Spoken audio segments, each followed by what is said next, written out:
Quelles sont les lois qui régissent le monde de l'infiniment petit? Peut-on sculpter la matière à l'échelle nanométrique, celle du milliardième de mètre? Depuis l'émergence des théories quantiques au début du XXe siècle, la science tente de percer les mystères de ce monde à l'échelle de l'atome, dans lequel les propriétés des matériaux changent du tout au tout. Ces recherches ont conduit à l'émergence des nanosciences et à la fabrication d'objets environ 10 000 fois plus petits qu'un cheveu. Pour interagir avec ce nanomonde, les scientifiques ont dû imaginer des laboratoires et des machines pour réaliser des expériences avec une extrême précision. C'est dans cet objectif qu'a été conçu le C2N, le Centre de nanosciences et de nanotechnologie installé sur le plateau de Saclay, en région parisienne. Un laboratoire qui accueille plus de 400 scientifiques spécialisés dans plusieurs domaines de recherche et qui héberge un outil rare, l'une des plus grandes salles blanches en Europe. Cette centrale de nanotechnologie, de 3000 m², contient tous les équipements de pointe nécessaires à la conception et à l'étude de composants fabriqués à partir de quelques milliers d'atomes. Acteurs académiques, étudiants et industriels peuvent s'y croiser. Les conditions de rigueur en fait, pour faire ces nano-objets sont extrêmes. Donc on doit s'affranchir de la poussière. Donc il faut pouvoir filtrer le taux de poussière. C'est pour ça qu'on appelle ça une salle blanche. Donc c'est une des premières choses. La deuxième, c'est tout ce qui peut perturber les instruments très sensibles qu'on utilise pour fabriquer, donc l'environnement électromagnétique. Et un grand ennemi est aussi les aspects de vibration. Donc c'est pour ça que le bâtiment, la salle blanche, est complètement découplée du reste du bâtiment. Vous imaginez, quand on fait donc la lithographie, on est en train de déplacer un faisceau de façon très précise pour pouvoir dessiner en fait sur la surface, sur notre résine, un objet tout petit. Donc toute perturbation électromagnétique ou de vibration va créer des perturbations qui vont faire dévier le faisceau de quelques nanomètres, par exemple, ce qui est très embêtant pour les objets qu'on veut réaliser. Plonger au cœur des matériaux réclame une importante capacité d'abstraction. À l'échelle nanométrique, impossible pour les chercheurs d'observer le résultat de leurs travaux à l'œil nu. Ils doivent donc imaginer en amont le composant qu'ils souhaitent fabriquer et préparer une recette à partir des matériaux de base et des instruments à leur disposition. Dans ces locaux, des physiciens et des ingénieurs de recherche tentent de mettre au point les nanotechnologies de demain. Des composants qui pourraient permettre de faire voyager l'information à une vitesse extrêmement rapide, de résister à des conditions extrêmes ou encore d'offrir des propriétés physiques inédites. Les nanosciences sont vraiment basées sur la matière.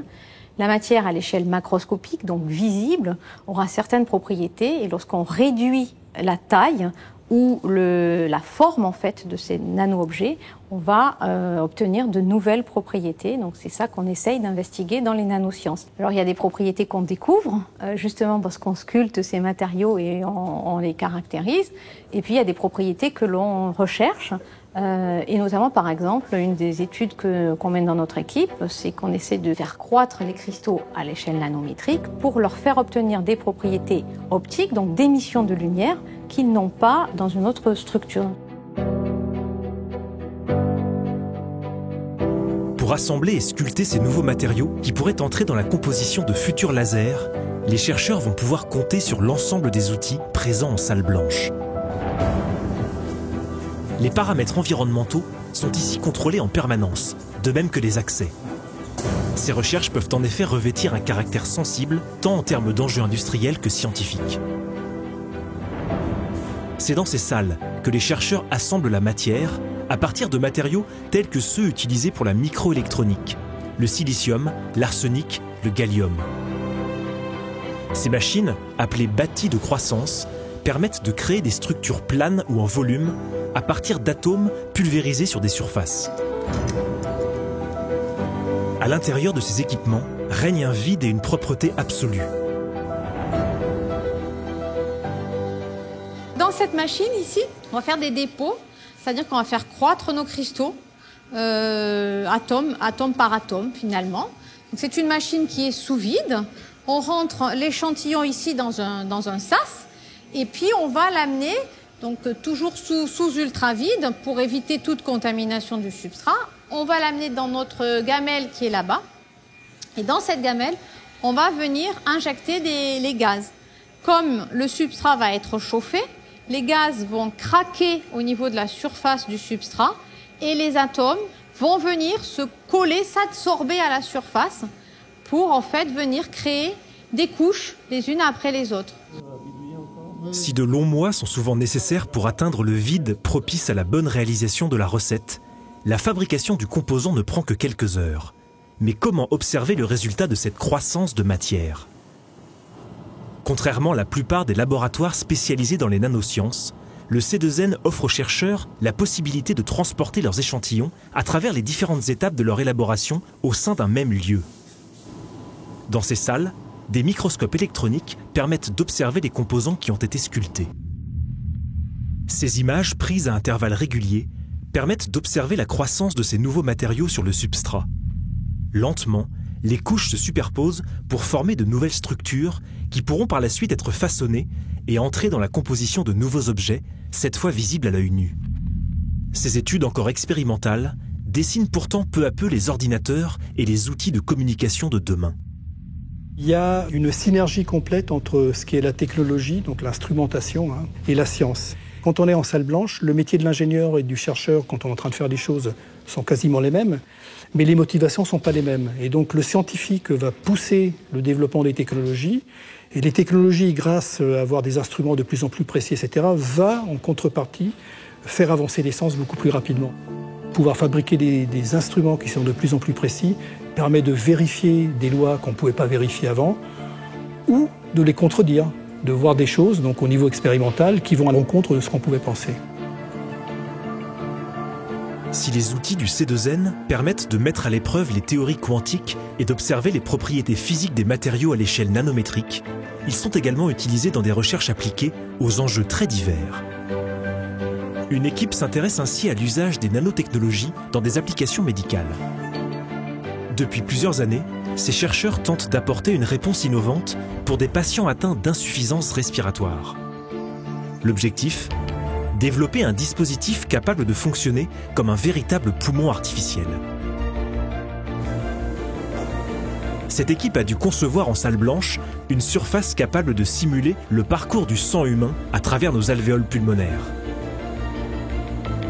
Il a fallu de nombreux essais pour parvenir à créer ce circuit de canaux gravé sur une surface de la taille d'un CD. Grâce à la microfluidique et à des techniques de microfabrication, nous sommes capables ici donc de réaliser des dispositifs composés de microcanaux dans lesquels circule du sang et des microcanaux dans lesquels circule le gaz d'oxygénation, donc de l'air ou de l'oxygène pur. Et entre les deux canaux, une fine membrane qui permet en fait l'échange de gaz, c'est-à-dire l'apport d'oxygène dans le sang et le relargage du dioxyde de carbone. Donc ça permet de réaliser la fonction physiologique du poumon. Donc là, on voit que 3 modules disposés les uns sur les autres, on peut faire circuler un débit sanguin de 45 ml par minute. En clinique, il faudrait un débit d'1 litre par minute. Et donc, il faudrait donc une soixantaine de dispositifs empilés les uns sur les autres pour avoir un dispositif fonctionnel pour le corps humain. La recherche et l'innovation dans le domaine des nanosciences et nanotechnologies développées au C2N sont le terreau de ruptures technologiques importantes à venir, voire peut-être même de véritables révolutions scientifiques. L'avancée des moyens de communication actuels n'est que le premier pas vers une possible révolution industrielle.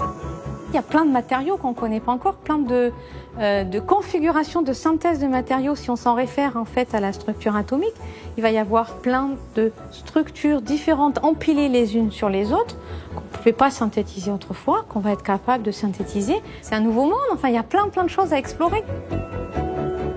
L'exploration de ce nanomonde est encore confrontée à de nombreux verrous théoriques que les outils présents en salle blanche pourraient permettre de faire sauter.